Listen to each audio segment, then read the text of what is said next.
इस वक्त हमारे साथ आईएनसी के चेयरमैन आनंद सिंघानिया मौजूद हैं। सर, एबीपी न्यूज़ से बातचीत करने के लिए आपका सबसे पहले बहुत बहुत धन्यवाद।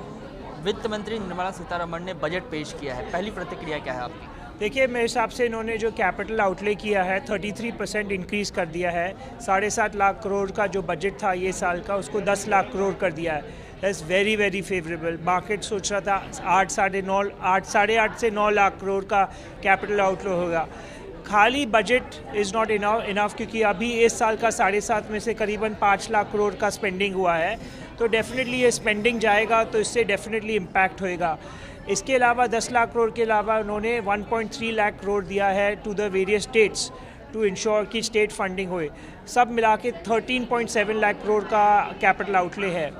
ज़्यादातर आप देखें टैक्सेशन की जो सबको आम आदमी से salary to high net worth individual सब जगह रिबेट दिया है।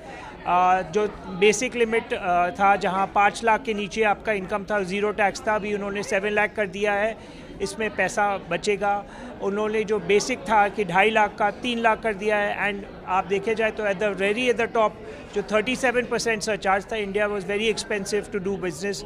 देयर वाज सम थोड़ा सा फ्लाइट ऑफ कैपिटल हो रहा था क्योंकि टैक्स रेट 42-43% थी, तो उसको 39% करके लेके आए हैं।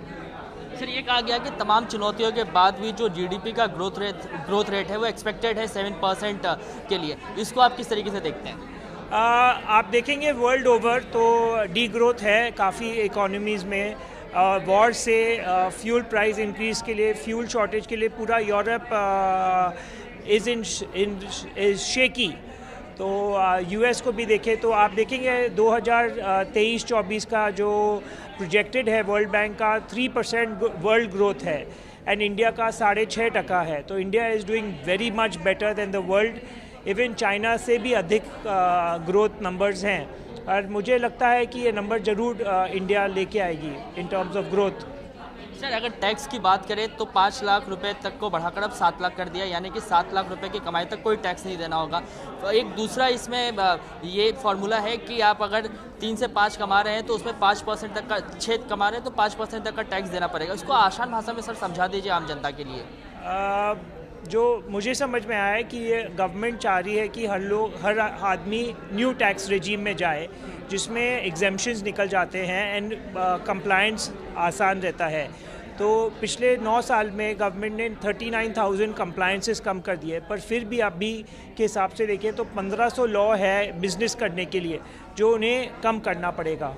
बट जहाँ तक आपने टैक्स लिमिट्स की बात की तो टैक्स लिमिट्स 0 to 3, 3 to 6 ऐसे करके अलग अलग टैक्स रेट किया है ताकि जो टैक्सेबल इनकम है जब आपका 7 लाख क्रॉस करेगा तो आपको कुछ हर एक अमाउंट पर कुछ टैक्स देना पड़ेगा। उसका कितना गिनती है हमें देखना पड़ेगा, इम्पैक्ट कितना होगा। क्या आपको लगता है कि वित्त मंत्री ने सारे सेक्टर्स को बखूबी कवर किया है? आपके हिसाब से किन सेक्टर्स पे है जो ज़्यादा ध्यान देने की ज़रूरत थी, जिन पे नहीं दिया गया? देखिए, आप देखेंगे जो हमारा G20 का गोल है, डेवलपमेंट गोल है, 1 फ्यूचर 1 अर्थ 1 फैमिली, तो उस हिसाब से वित्त मंत्री ने बहुत अच्छा काम किया है क्योंकि उन्होंने ग्रीन टेक्नोलॉजी पर बहुत ज़्यादा एम्फेसिस दिया है, रिन्यूएबल्स पर जो सपोर्ट दिया है, इन टर्म्स ऑफ स्किलिंग का सपोर्ट दिया है, जॉब क्रिएशन की बात कर रहे हैं, यूथ को फैसिलिटेट किया है, उनको काम दिलवाने का बात किया है। तमाम टेक्नोलॉजी का देखा जाए तो एआई का फोकस किया है कि एआई का सेंटर किया है because India needs AI and AI needs India. India में जो ब्रेन्स हैं उनको एआई का तो फोकस बहुत अच्छा है। एक जगह में लगता है कि जिसकी जिक्र नहीं हुई थी कि एमएसएमई को क्या सपोर्ट देंगे।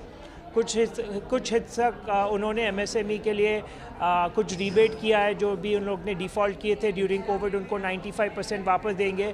पर एमएसएमई को फंडिंग की ज़रूरत है, टेक्नोलॉजी की ज़रूरत है।